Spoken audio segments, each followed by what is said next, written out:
Hello and welcome to Mrs. Keating's lesson on the Congress of Vienna.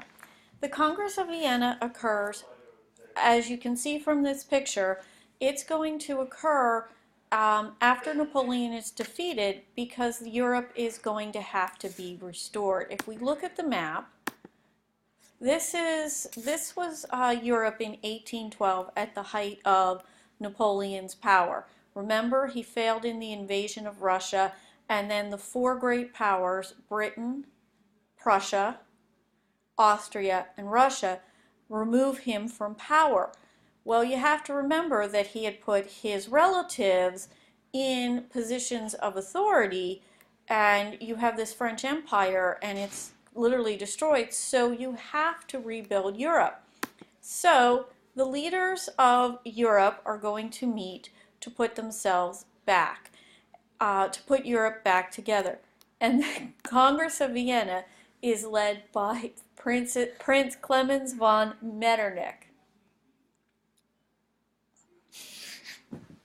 All right, Clemens von Metternich, he is Austrian, and he will lead the Congress of Vienna.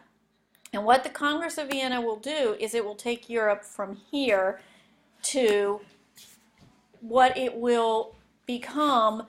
It's becoming similar to what we're used to today, where you will begin to unify certain areas, and it will set up some of the problems that will create World War I. The French Empire will shrink. Prussia will gain territory, Russia will gain territory, Poland will no longer exist, Austria will gain territory. But at the same time, a lot of these people were not asked, like the Poles were not asked, do you want to be part of Russia? People in the Austrian Empire, Serbs, Slavs, Hungarians were not asked if they wanted to join the Austrian Empire, and this is going to create issues. As nationalism arises, it is going to force some of these boundaries to change. So, the Congress of Vienna, it is a meeting of the five great powers to bring peace and stability to Europe. Their goal is they are not going to want one country to dominate Europe again. So what they are going to be looking for is a balance of power, and that balance is very important because they believe that if we can keep one country from becoming too powerful, we can prevent war from breaking out in Europe. So the five great powers that met are Austria, and please remember, you saw his picture, Metternich. Prince von Metternich is the leader of this Congress of Vienna. Remember, we saw his picture at the beginning of the slideshow. So he is the leader of Austria. He will bring about a lot of the results. Prussia is going to be there. Prussia will eventually become Germany.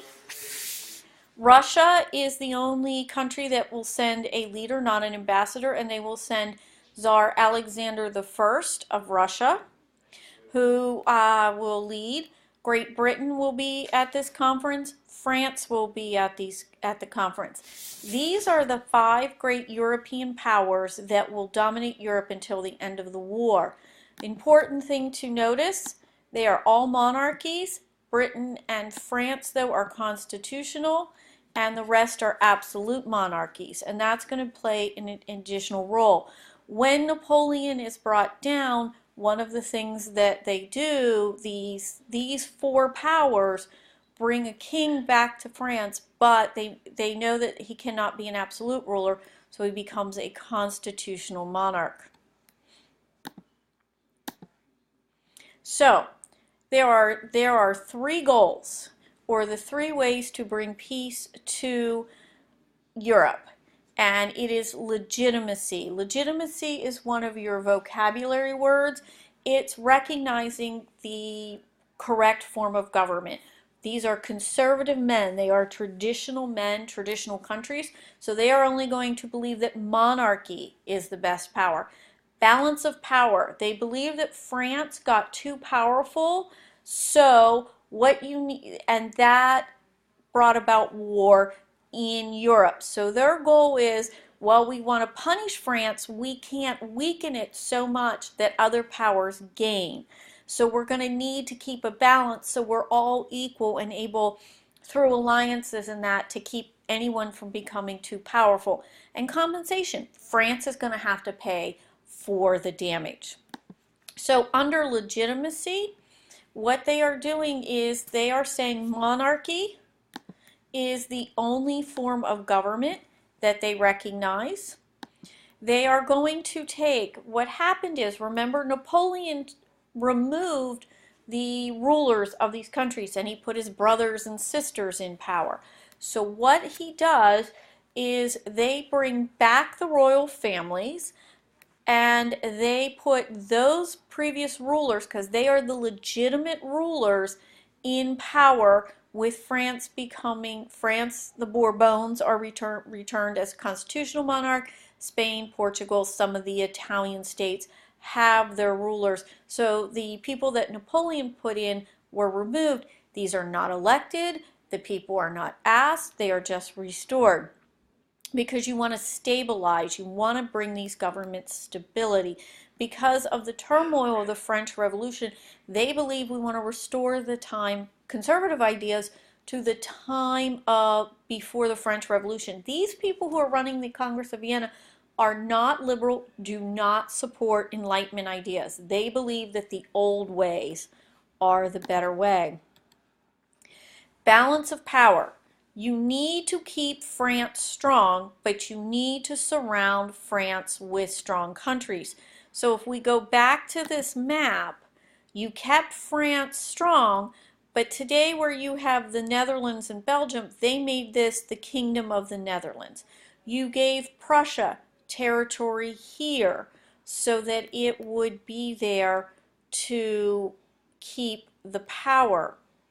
Also, you create a German confederation, so you take these ununified parts of Germany and you begin to put them together under the control of Austria.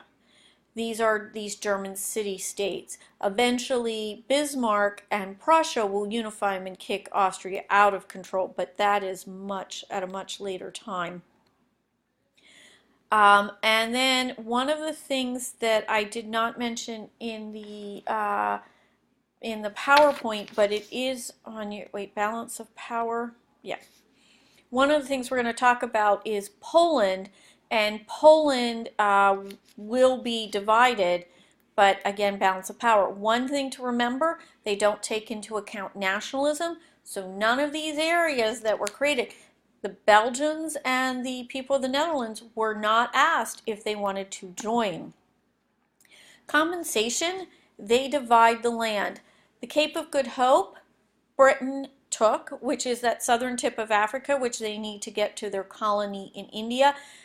Russia wants all of Poland. Again, balance of power can't do that, so Russia is getting part of Poland so that they don't become strong. Prussia wants Saxony. They get half of Saxony. The other half of Saxony remains independent. One thing to remember about this, Poland wanted to be independent. Saxony wanted to be their own nation. Well, that doesn't happen. They don't ask these people. They just move these people into these empires. Sardinia is going to be the country that is going to unite northern Italy. Sardinia will get Genoa. So if I look here on this map, go back to this map, so see half of Poland, part of Poland becomes Prussia, part of Poland becomes Russia, and then you have a little area, Saxony, you can see is split. You can see Savoy and Genova and Nice become part of the Kingdom of Sardinia. So you get those areas compensation. You also get the triple alliances, which the triple alliances, and these alliances you want to make notes of, because one of the ways that they enforced the ideas of the Congress of Vienna was through the alliance system. So the Holy Alliance is between your absolute monarchs of Russia, Prussia, and Austria. Nobody was sure, keeping the ideas. The most important alliance is the Quadruple Alliance, which France will at first not be allowed to join, but then will eventually join. And their idea is to enforce the decisions made at Congress. So when the Congress of Vienna, so when countries rebel against this, they meet. It's also kind of like a forerunner to our United Nations. And the Concert of Europe, which is more of a forerunner to our United Nations, these powers met regularly to help each other when revolution broke out.